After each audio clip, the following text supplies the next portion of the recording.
उल्लू को रात में दिखाई देता। अश्वत्थामा ने कृपाचार्य से कहा, महाराज आप देख रहे हैं? कहा क्या है? कहा कि ये विधाता का आदेश है कि हम पांडवों को वैसे सन्मुख युद्ध में परास्त नहीं कर सकते क्योंकि श्री कृष्ण है। क्या करें? कहा कि कहना चाहता है ये काकुलोग कि आप रात्र में पांडवों के ऊपर आक्रमण करें। कृपाचार्य ने कहा कि महाराज ये धर्म के विरुद्ध है। कहा ये पांडवों ने ही कौन सा धर्म कार्य किया? ये हमारे पिता पुत्र के वियोग में अपने शरीर को नष्ट करना चाहा, जल के मरना चाहा, मरने जा रहे थे, लेकिन इन लोगों ने जल के मरने तक नहीं दिया, उनका सर धड़ से अलग कर दिया। कौन सा धर्म कार्य किया? शिखंडी को सम्मुख खड़ा करके पितामह भीष्म को परास्त कर दिया। कौन सा धर्म कार्य किया? वो दानवीर कर्ण युद्ध में जो महारथ हासिल करने वाला, उसको उसके पास अस्त्र शस्त्र नहीं थे, उसके ऊपर अस्त्र शस्त्र प्रहार करके उसको नष्ट कर दिया। कौन सा धर्म कार्य किया? विधाता का आदेश मान के अश्वत्थामा पहुंच जाता है। महाराज पहुंचा, पांडव के 5-5 सोते पुत्र को देखा, पांडव की तरह ही दिखाई देते हैं, इसलिए उनको पुत्र के रूप में देखा। स्वरूप पुत्र पांडव की तरह है। विचार नहीं किया, तुरंत म्यान से तलवार निकाला, 5 का सर काट लिया, धड़ वहीं छोड़ दिया, सर लेके वहां से चल पड़ा। आया दुर्योधन से कहा कि महाराज पांडव का सर काट के लाए। कहा कि कहां से काट लाया? अभी तो हमारे जांघ को तोड़ कर गए। कहा कि महाराज आपका क्या तोड़े हमें नहीं पता, लेकिन प्रत्यक्षम किम प्रमाणम, प्रत्यक्ष का कोई प्रमाण नहीं होता, मैं आपके साथ प्रमाण लाया हूँ। क्या? कहा पांडवों का सर लाया। दुर्योधन ने देखा नहीं, जैसे ही हाथ में सर को पकड़ा, जैसे दबाया, वो एकदम पिछक गए। कहा कि हे ब्राह्मण पुत्र, आपने हमारे दोनों कुल को नष्ट कर दिया। कहा ये पांडव नहीं है, पांडव के पुत्र है। अरे क्या कर दिया ब्राह्मण? हमारे कुल और पांडव कुल में कोई नहीं बचा जो हमें जलदान पिंडदान कर सके। दुख हुआ, पहले सुख हुआ कि पांडव मारे गए, दुख हुआ कि पांडव नहीं थे, उनके पुत्र थे। दुर्योधन वहीं पर गोविंदाय नमो नमः। जानते हैं दुर्योधन के पूरा शरीर वज्र के समान था, बस अधो अंग छोड़ के। हुआ यूं कि जब महाभारत काल चल रहा था, उस समय दुर्योधन के 99 भाई मारे गए और एक भाई, यही दुर्योधन जीवित है। माता गांधारी चाहती है कि हमारा यह पुत्र जीवित रहे।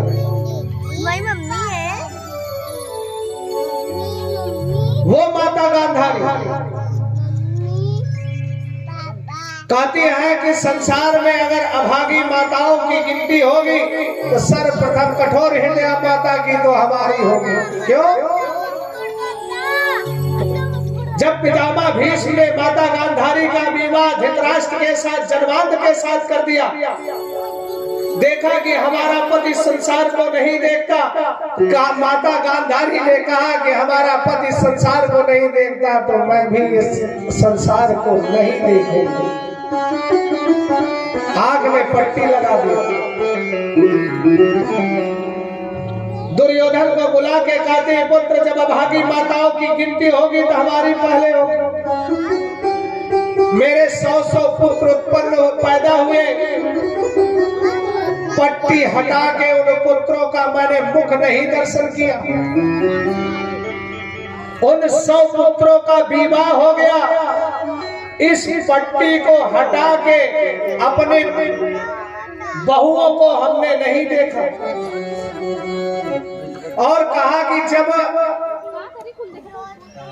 100 पुत्र में 99 पुत्र मारे गए, इस पट्टी को हटा के मरे हुए पुत्र का मैंने मुख नहीं देखा। पुत्र अगर कठोर हृदय माता की गिनती होगी तो माता गांधारी की होगी कि वह अपने मरे हुए 99 पुत्रों का मुख नहीं देखा। लेकिन हे पुत्र, आप शेष अकेले बचे हो, आपको जीवित जिज्ञासा है कि आप जीवित रहो। पुत्र, आप प्रातः काल स्नान करके हमारे सम्मुख बिना वस्त्र के आइए, मैं पट्टी हटा के देख लूंगी, सारा शरीर आपका वज्र के समान हो जाएगा। मां के आदेश का पालन किया। दुर्योधन प्रातः काल ब्रह्म मुहूर्त में उठा, स्नान किया, राजमार्ग पर जैसे चला बिना वस्त्र के। सर्वोपायो जगदीश्वर, सारे उपायों के एकमात्र स्वामी श्री कृष्णचंद्र हमारे ठाकुर सरकार जाके सन्मुख खड़े हो गए। अरे महाराज, यदा चरति श्रेष्ठ तत्तेवेतरो जन स्वयं प्रमाणं कुरुते लोकस्तदनुवर्तते। कहा है सरकार, आप राजा होकर राजमार्ग पर बिना वस्त्र के जा रहे। यदा चरति श्रेष्ठ तत्तेवेतरो जना, जो बड़े बड़े ऋषि मुनि महात्मा महापुरुष लोग जिस क्रिया को करते हैं, आप जन साधारण लोग उसी को अपना धर्म मान लेते हैं। आप हस्तिनापुर के राजा राजमार्ग पर बिना वस्त्र के। सरकार जब राजा बिना वस्त्र के तो प्रजा कैसे होगी? प्रजा कैसे होगी? कहा सरकार, यदा चरति श्रेष्ठ तत्तेवेतरो जना, जो महापुरुष जिस मार्ग पर चलते हैं वह साधारण लोगों के लिए वह धर्म हो जाता है। आप राजा हो और कोई छोटे बालक नहीं हो कि माँ के पास बिना वस्त्र के जा रहे हो। महाराज, आप राजा हो, आपको मैं आदेश नहीं दे सकता, लेकिन सरकार लोक लज्जा के कारण आप अधो वस्त्र लगा लीजिए, बस लगा लिया। दुर्योधन ने अधो वस्त्र लगाया।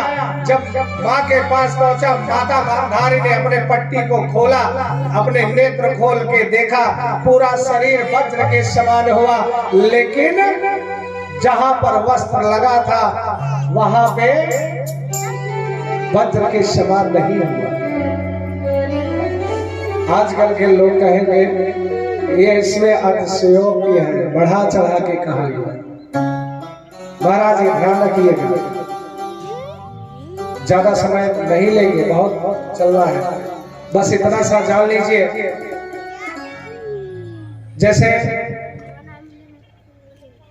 हम हमेशा मूल बात समझिए कि जिन इंद्रियों को हम सीमित कर देंगे वह इंद्रिय प्रबल हो जाएगा।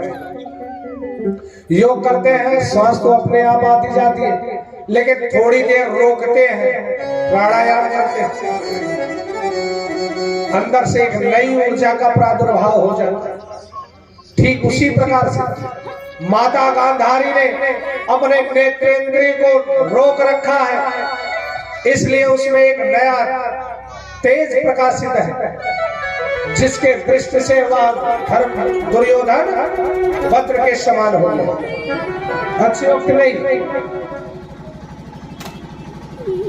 माता गांधारी ने देखा, दुर्योधन से कहती है कि पुत्र कृष्ण मिला था क्या? हाँ ये ध्यान रखिएगा। हमारे ठाकुर जी को जब धराधाम पर थे 2 बार श्राप हुआ। पहला माता जी ने दिया, माता गांधारी ने दे दिया, कहा कि कृष्ण यदि आप चाहते तो हमारा पुत्र जीवित रहता, शरीर वज्र के समान हो जाता, तो भीम गदा मारता, टूटता थोड़े। आपने नहीं चाहा, कहा कि जाओ आपके सन्मुख आपके बंधु बांधव नष्ट हो जाएंगे, आप भी कुछ नहीं कर पाओगे। जिस प्रकार से हमारे सन्मुख हमारे पुत्र का वध हो जाता है। जाओ ठाकुर जी को श्राप दे दिया। इधर पांडव के पुत्र का सर कटा। द्रौपदी महारानी अपने पुत्रों का मुख दर्शन के लिए प्रातः काल आई। माता शिशूना निधनं सुताना निशम्य घोरं परिताप्यमानम्। माता शिशूना निधनं सुताना, माता द्रौपदी महारानी ने अपने पुत्र के दर्शन के लिए, माता शिशु के मुख दर्शन के लिए आई, लेकिन देखा सर नहीं है, मरे हुए हैं। जोर जोर से रोने लगती है। तदा रोरुदवास कला कुलाक्षी, जोर जोर से बुलाने लगती है पांडवों को, जोर जोर से रोने लगते हैं। जिस पुत्र के मुख के दर्शन के लिए जाती है वह आज वहां पर सिर्फ धड़ पड़ा है, पुत्र का सर नहीं है। जोर जोर से विलाप करने लगती है। पांडव लोग आते हैं, देखा कि पुत्रों का वध हुआ। पांडव अर्जुन ने तमाम प्रकार से समझाया, कहा कि भी सांत्वना दिया। यदा सुचस्ते प्रविजात भद्रे यदि आततायिनः यदि ब्रह्म बंधुर सिर आततायिनः। जिसने भी हमारे पुत्रों का सर काटा है उनका सर काट कर लाएंगे, उसमें खड़ी होकर आप स्नान कर। यदि मैं ऐसा नहीं कर पाया तो मैं काटे भागा करना छोड़ दूंगा। ठाकुर जी को लिया, रथ पर सवार हुए, चल पड़ते हैं। इधर देखा पांडव लोग अर्जुन ठाकुर जी के संग में पीछा कर रहे हैं अश्वत्थामा को जब ज्ञान हो गया कि ये पांडव नहीं है, पांडव पुत्र है, तो ज्ञान हो गया कि अब हमें मार देंगे पांडव लोग। वो भी भाग खड़े हुए, भागने लगे पीछे से। अर्जुन पीछा कर रहा। अश्वत्थामा का रथ जब थक के टूट गया, गिर पड़ा, अश्वत्थामा पैदल भागने लगा। जब अश्वत्थामा पैदल भाग रहा, अर्जुन जो है रथ को वहीं छोड़ के पैदल पीछा करने लगे। अब पकड़ा, ऐसे करते आगे जा रहा है। अश्वत्थामा आगे भागता जा रहा। देखा कि अश्वत्थामा देखता है कि अर्जुन हमको पकड़ के हमारा सर काट देंगे, तो तुरंत उन्होंने ब्रह्मास्त्र छोड़ दिया। देखा जब अश्वत्थामा ने ब्रह्मास्त्र छोड़ा तो उसके प्रकाश से इतना प्रकाशित हो रहा था पूरा, जैसे संसार चल जाएगा। अश्वत्थामा ने कृष्ण से कहा, सरकार ये क्या है? कहा कि महाराज ये ब्रह्मास्त्र है। क्या होगा? कहा कि आप चाहे जितना ब्राह्मण से प्रार्थना करोगे कि इसको वापस कर लो, वापस नहीं कर पाए, क्योंकि इसे वापस करना नहीं आता।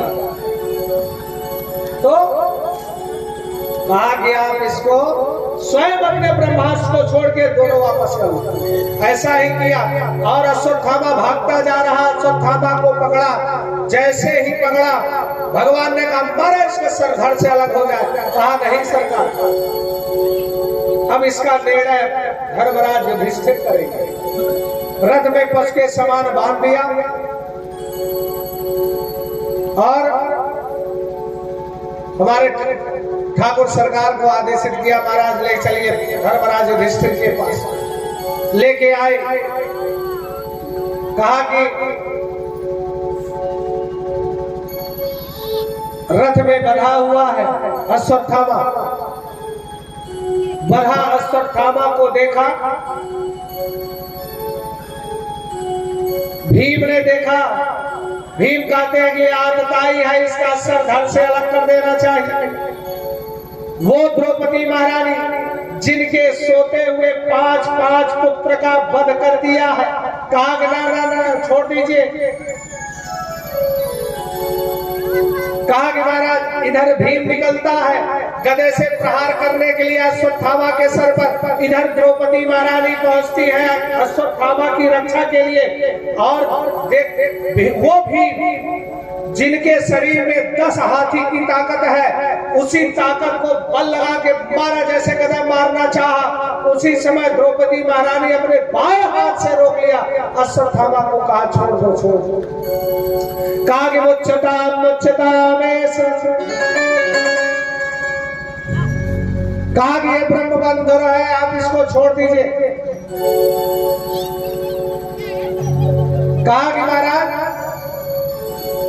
ये ब्राह्मण है, ब्रह्म बंधुर न हन्तव्य, ब्रह्म बंधुर है, इसको छोड़ दीजिए।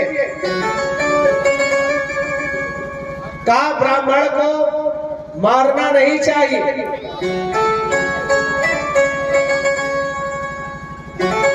द्रौपदी महारानी कहती है महाराज मुच्यताम ऐसा ब्राह्मणों नितराम गुरु, छोड़ दीजिए, छोड़ दीजिए। क्यों? क्योंकि ब्राह्मण जन्मना गुरु होता है। आजकल बड़ा टिप्पणी करते हैं महाराज, हमारी तो इतनी सामर्थ्य है नहीं कि हम टिप्पणी करें, लेकिन कबीर ने भी माना। कबीर कहते हैं कि माना भूखे देव हो, ऊपर के कछु नाही। ब्राह्मणों, मैं मानता हूं कि आप पृथ्वी के देवता हो, ऊपर के कुछ नहीं हो, ठीक है, कोई बात नहीं, यहाँ तो माने ना, जन्मना ब्राह्मण गुरु है।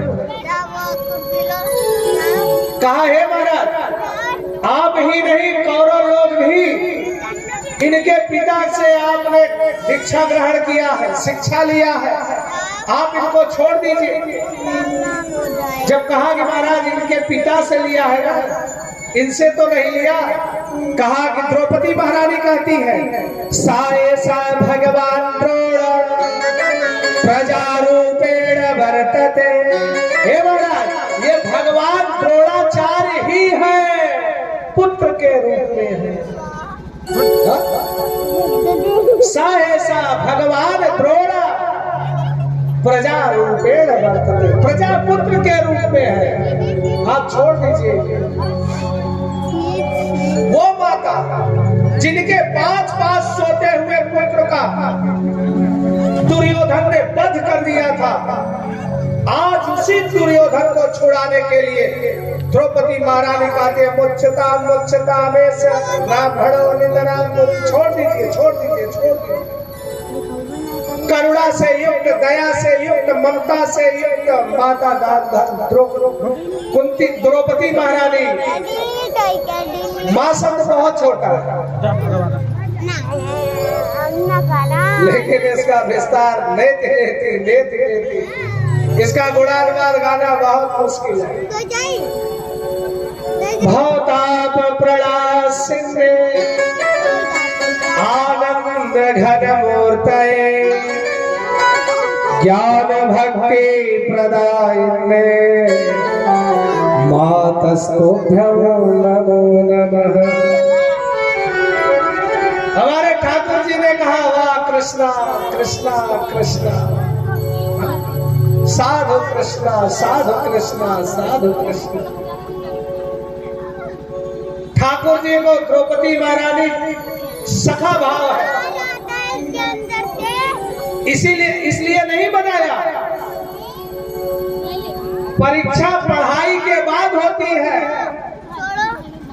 संसार की परीक्षा दुख के घड़ी में होता है।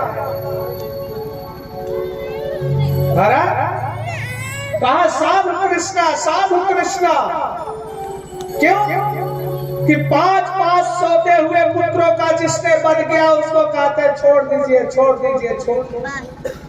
द्रौपदी महारानी कहती है महाराज आज अश्वत्थामा की माँ ये विचार कर रही होगी कि हमारे पुत्र को अर्जुन पकड़ के ले गए, इसका वध कर देंगे।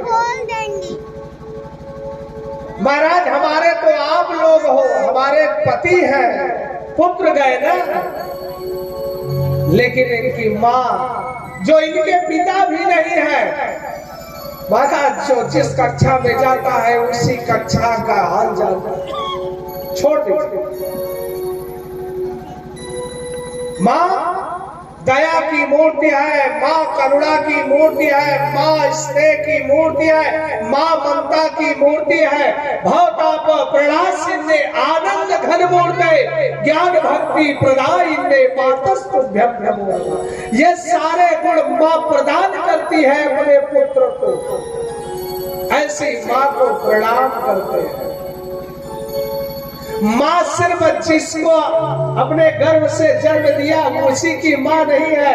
माँ एक तत्व है, गुरु एक तत्व है। जब माँ तत्व स्वीकार करते हैं तो उसके अंदर करुणा का भाव आता है, ममता का भाव आता है, दया का भाव आता है। आज वही माता गांधारी के अंदर है कि करुणा का भाव आया, दया का भाव आया। कहा छोड़ दो छोड़ दो छोड़ दो। भीम कहते हैं मारना है, आतताई है, इसको मारो।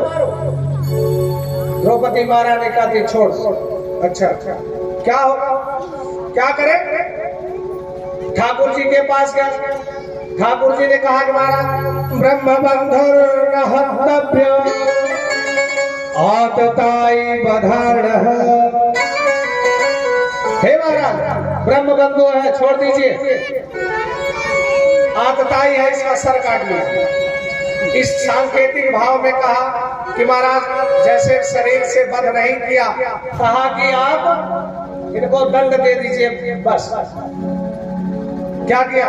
मणि जहार मूर्धन्य, जो मस्तक पर जन्मना मणि है अश्वत्थामा के, उसको निकाल लिया और जो केस काले घुंघराले बाल है उसका मुंडन करा दिया, राशि वस्त्र है उसको उतार दिया, अधोवस लगा के कह दिया भाग जाओ यहाँ से।